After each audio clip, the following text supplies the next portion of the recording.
दिल्ली के हीरो मुख्यमंत्री अरविंद केजरीवाल पर इल्जाम लगा। अथॉरिटीज ने उन्हें उठा लिया।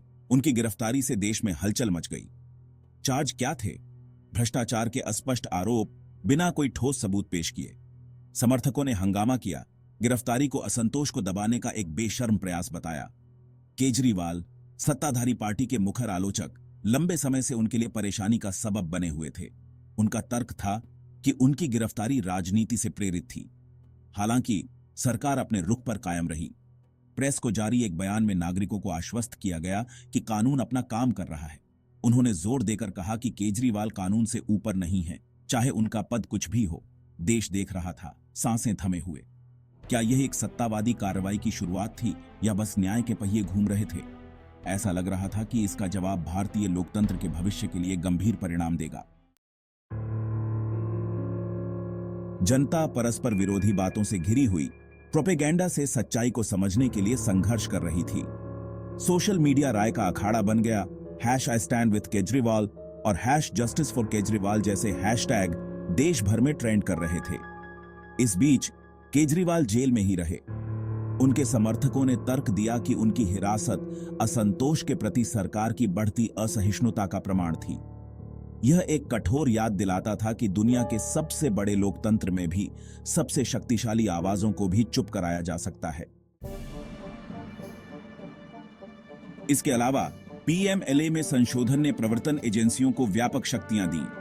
वे अब बिना किसी पूर्व सूचना या अदालत के आदेश के केवल संदेह के आधार पर संपत्ति जब्त कर सकते थे और बैंक खाते फ्रीज कर सकते थे। कई लोगों ने तर्क दिया कि ये संशोधन पीएमएलए को राजनीतिक उत्पीड़न के हथियार में बदल चुके हैं। कानून, जो मूल रूप से मनी लॉन्ड्रिंग से निपटने के लिए था, अब असंतोष को दबाने और सरकार को चुनौती देने वालों को निशाना बनाने के लिए इस्तेमाल किया जा रहा था। आंकड़ों ने एक चिंताजनक प्रवृत्ति का खुलासा किया। इन गुमनाम चंदों का एक बड़ा हिस्सा सत्ताधारी पार्टी के पास जाता था। इससे क्विड प्रो क्वो व्यवस्था के बारे में संदेह पैदा हुआ और क्रोनी कैपिटलिज्म के आरोपों को हवा मिली।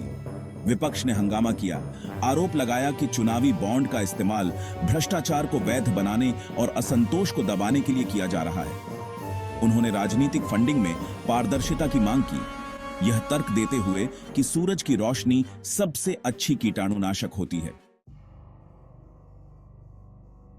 भाग 5, असंतोष का दमन, विपक्ष पर हमला। अरविंद केजरीवाल की गिरफ्तारी कोई अकेली घटना नहीं थी। देश भर में विपक्षी नेताओं और पार्टियों ने खुद को जांच, जुर्माना और कानूनी नोटिस की बौछार का सामना करते हुए पाया। सरकार की आलोचना करने वाले मीडिया घरानों पर टैक्स छापे आम हो गए। संवेदनशील मुद्दों पर रिपोर्टिंग करने के लिए पत्रकारों को डराने धमकाने और यहां तक कि गिरफ्तार करने का सामना करना पड़ा। नागरिक समाज संगठनों को भी कार्रवाई का खामियाजा भुगतना पड़ा। मानवाधिकार, पर्यावरण संरक्षण और अल्पसंख्यक अधिकारों जैसे मुद्दों पर काम करने वालों को राष्ट्र विरोधी करार दिया गया और नौकरशाही बाधाओं और कानूनी चुनौतियों का शिकार बनाया गया। आलोचकों ने तर्क दिया कि असंतोष को व्यवस्थित रूप से निशाना बनाना किसी भी प्रकार के विरोध को दबाने और भय का माहौल बनाने का प्रयास था। यह एक खतरनाक प्रवृत्ति थी जिसने भारतीय लोकतंत्र की नींव को ही खतरे में डाल दिया। भाग 6, लोकतंत्र के संरक्षक, समझौता। जैसे जैसे सत्ता पर सरकार की पकड़ मजबूत होती गई, संस्थागत स्वायत्तता के क्षरण को लेकर चिंताएं बढ़ती गईं। कभी स्वतंत्र मानी जाने वाली चुनाव आयोग जैसी संस्थाओं पर पक्षपात और पक्षपात के आरोप लगे। चुनाव आयुक्तों की नियुक्ति, जो कभी एक पारदर्शी प्रक्रिया थी, गोपनीयता के घेरे में चली गई। आलोचकों ने आरोप लगाया कि सरकार निष्पक्षता के बजाय वफादारी का प्रमाणित ट्रैक रिकॉर्ड वाले व्यक्तियों को चुन रही है। चुनावी कदाचार, मतदाता दमन और सरकारी मशीनरी के दुरुपयोग के आरोपों पर चुनाव आयोग की चुप्पी ने इन आशंकाओं को और हवा दी। ऐसा लग रहा था कि लोकतंत्र के संरक्षक चुनावी प्रक्रिया की पवित्रता की रक्षा करने में विफल हो रहे हैं। मीडिया, जिसे अक्सर लोकतंत्र का चौथा स्तंभ कहा जाता है, को एक अभूतपूर्व हमले का सामना करना पड़ा। जो पत्रकार सरकार के बयानों पर सवाल उठाने की हिम्मत करते थे, उन्हें राष्ट्र विरोधी या देशद्रोही करार दिया जाता था। मीडिया हाउस, सरकार और उनके कॉरपोरेट प्रायोजकों दोनों के दबाव का सामना करते हुए स्व सेंसरशिप का सहारा लेते हैं। आलोचनात्मक आवाजों को चुप करा दिया गया, असहमतिपूर्ण राय को दबा दिया गया और सूचना के प्रवाह को कड़ाई से नियंत्रित किया गया। सोशल मीडिया के उदय ने जहां असंतोष के लिए एक वैकल्पिक मंच प्रदान किया, वहीं नई चुनौतियां भी पैदा की। दुष्प्रचार, प्रोपेगेंडा और अभद्र भाषा के प्रसार ने ध्रुवीकरण और अविश्वास का माहौल बनाया। नियंत्रित आख्यानों और निर्मित सहमति के इस माहौल में नागरिकों के लिए निष्पक्ष जानकारी प्राप्त करना और सूचित राय बनाना कठिन होता गया। एक स्वस्थ लोकतंत्र की नींव, एक सूचित नागरिकता, खतरे में थी। भारत में मौजूदा स्थिति ने 1975 से 1977 तक आपातकाल के काले दिनों की असहज समानताएं दिखाईं। इस दौरान नागरिक स्वतंत्रताएं निलंबित कर दी गईं, विपक्षी नेताओं को जेल में डाल दिया गया और प्रेस पर सेंसरशिप लगा दी गई। भले ही वर्तमान स्थिति उतनी विकट न हो, लेकिन समानताएं नजरअंदाज करने के लिए बहुत अधिक स्पष्ट थीं। असंतोष के प्रति बढ़ती असहिष्णुता, प्रेस का मुंह बंद करना और संस्थागत स्वायत्तता का क्षरण, ये सभी भारतीय इतिहास के उस काले अध्याय की परेशान करने वाली याद दिलाते थे।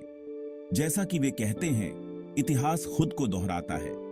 इसलिए नागरिकों के लिए यह जरूरी था कि वे अतीत की गलतियों से सीखें और भारतीय लोकतंत्र की कड़ी मेहनत से हासिल की गई स्वतंत्रता को कमजोर करने के किसी भी प्रयास का विरोध करें। भारत में स्थिति वैश्विक मंच पर किसी से छिपी नहीं थी।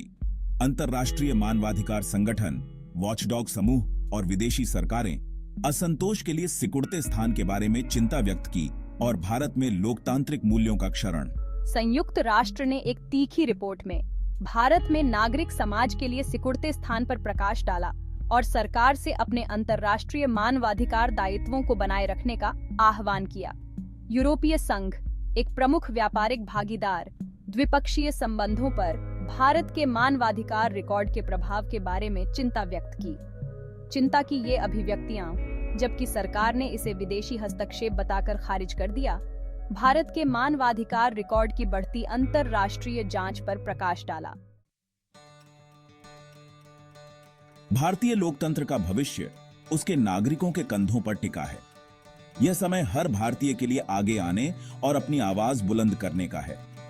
अन्याय के खिलाफ आवाज उठाने के लिए, सत्तावाद को चुनौती देने के लिए और हमारे संविधान में निहित मूल्यों को पुनः प्राप्त करने के लिए। यहां कुछ तरीके दिए गए हैं जिनसे आप बदलाव ला सकते हैं।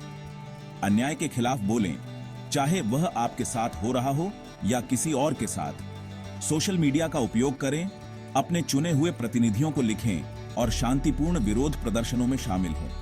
अपने नेताओं को चुनने की शक्ति हमारे हाथ में है। सोच समझकर अपना वोट डालें और अपने दोस्तों और परिवार को भी ऐसा करने के लिए प्रोत्साहित करें। उन लोगों से बात करें जिनके विचार अलग हैं। उनके दृष्टिकोण को सुनें, अपना दृष्टिकोण साझा करें और समझ के सेतु के निर्माण की दिशा में काम करें। ऐसे चुनौतीपूर्ण समय में निराशा के आगे घुटने टेक देना आसान होता है। आइए नफरत का मुकाबला प्यार से, डर का साहस से और विभाजन का एकता से करें। आगे का रास्ता लंबा और कठिन हो सकता है, लेकिन हमें कभी भी उम्मीद नहीं छोड़नी चाहिए। लोकतंत्र की लड़ाई एक मैराथन है, स्प्रिंट नहीं। आइए हम अपने स्वतंत्रता सेनानियों से प्रेरणा लें, जिन्होंने अपना सब कुछ कुर्बान कर दिया ताकि हम एक स्वतंत्र और लोकतांत्रिक भारत में रह सकें। अब समय आ गया है कार्रवाई करने का। आइए अपने गणराज्य को पुनः प्राप्त करें।